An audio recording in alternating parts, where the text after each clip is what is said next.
నన్ను పుచ్చు వంకాయ అంటావా? పుచ్చ లేచిపోతుంది. మాజీ మంత్రికి కవిత మాస్ వార్నింగ్.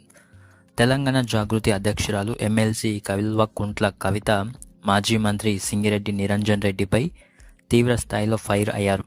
జాగృతి జనం బాట కార్యక్రమంలో భాగంగా వనపర్తిలో మీడియాతో మాట్లాడిన కవిత నిరంజన్ రెడ్డి తనను ఉద్దేశించి చేసిన వ్యాఖ్యలకు ఘాటుగా బదులిచ్చారు. నిరంజన్ రెడ్డి నా తండ్రి వయసు వారు కాబట్టి ఇన్నాళ్ళు మౌనంగా ఉన్నాను. కానీ నన్ను ఉద్దేశించి పుచ్చు వంకాయ, సచ్చు వంకాయ లాంటి ఇష్టం వచ్చినట్లుగా మాట్లాడితే ఊరుకునేది లేదు. మరోసారి నాపై పిచ్చి పిచ్చిగా మాట్లాడితే పుచ్చ లేచిపోతూ ఉందని కవిత తీవ్రంగా హెచ్చరించారు. కొంతమంది మనుషులను పెట్టి తనపై మాట్లాడిస్తున్న చాలా రోజులుగా తాను మౌనంగా ఉన్నానని, తన పని తాను చేసుకుంటూ వెళ్తున్నప్పుడు ఇష్టం వచ్చినట్లు మాట్లాడొద్దని ఒళ్ళు దగ్గర పెట్టుకొని మాట్లాడాలని హితవు అయితే పలికారు. నిరంజన్ రెడ్డి అవినీతి అక్రమాల వల్ల వనపర్తి ప్రజలు తీవ్ర ఇబ్బందులు పడుతున్నారని కవిత ఆరోపించారు.